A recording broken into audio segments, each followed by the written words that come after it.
İlk hedefimiz Haresoğlu'ndan Biga Boğazı. Ben bugün bir kez daha anladım. Andreas'a Konstantinopol'da kanlı baltı derler. Ben kimseyi bağışlamam. Hesap günü gelecek Asporça. Bunu Bizans'tan da Gemlik limanına almaktır. Güzellikle yahut zorla Demirhan'ı bana bulup getireceksiniz. Son nefesini verirken Orhan anlatacağım onun kimin büyük olduğunu.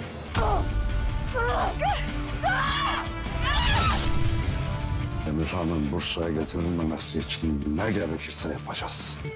Mehmet Bey, benim gayrı bu elden başka tutunacak bir dalım yoktur. Buna Temurboğa, Çarkutay ve Boran'a kıymakta dahil. O gün benden kork.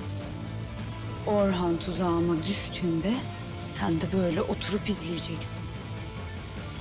Ya kıyamet ya दोस्तों गुरु सरूरान की episode 16 का पहला trailer आ चुका है। और इस trailer में क्या होने वाला है हम आपको बताएंगे। और सबसे पहले हम बात करेंगे कि नेरफुल खतून को डेफ ने खंजर मारने वाली थी कि नेरफुल खतून वहां से बच पाएगी। और रहान और अस्पोचा की भी शादी होने वाली है। ये क्या शादी सच में होगी या ये कोई ख्वाब देख रहा है। और फलातुस कब मुसलमान होगा। जैसा आप जानते हैं कि फलातुस को अपने बारे में सब मालूम हो चुका है कि वो तुर्क है और वो कब हुई मुसलमान होगा। और ऐसी इन्फॉर्मेशन जानने के लिए हमारी वीडियो को लाइक और चैनल को सब्सक्राइब कर दें ताकि हमारी आने वाली वीडियो तक पहुंच सके। और सबसे पहले हम बात करें कि डिफना खतून नेरफर खतून को एक खंजर मारने वाली थी, जिसकी वजह से नेरफर खतून ने वही खंजर डिफना खतून को मार दिए हैं, जिसकी वजह से डिफना खतून को बहुत ही गहरा जख्म आएगा। लेकिन उसकी मौत या नहीं होगी, हमें ऐसा लगता है। और डिफना खतून की जहाँ मौत इसीलिए नहीं होगी कि वो मुसलमान होगी और उरहान के किसी अरब से उसकी शादी भी होगी, हमें ऐसा लगता है। और आप अपना इंतजार कमेंट बॉक्स में जरूर करें कि ऐसे ही होगा। और दूसरी जन्म सलेबी कमांडर की भी एंट्री हुई है, वो कौन हो सकता है। खबरों के मुताबिक तो वो ऐसा लगता है कि वो निकोला का बेटा होगा और उसकी शक्लें भी निकोला से मिलती जुलती हैं। और दूसरी जन्म उरहान और अस्पोचा की शादी भी होने जा रही है। और ये शादी बहुत ही धूमधाम से होगी। जब अस्पोचा खतून उरहान के महल में जाएगी दुल्हन बनकर, तो उस वक्त निरफर खतून वहाँ नहीं होगी और फिर वो वहाँ आ जाएगी। तो फिर उसका कौन सा रद्दी अमल होगा, क्या वो ये शादी होने देगी। और जैसा निरफर खतून को उरहान ने कहा था कि मुझे सल्तनत और अपनी अवाम के लिए ये शादी करनी होगी, तो निरफर खतून इस शादी से नाराज नहीं होगी और ये शादी होने देगी, हमें ऐसा लगता है।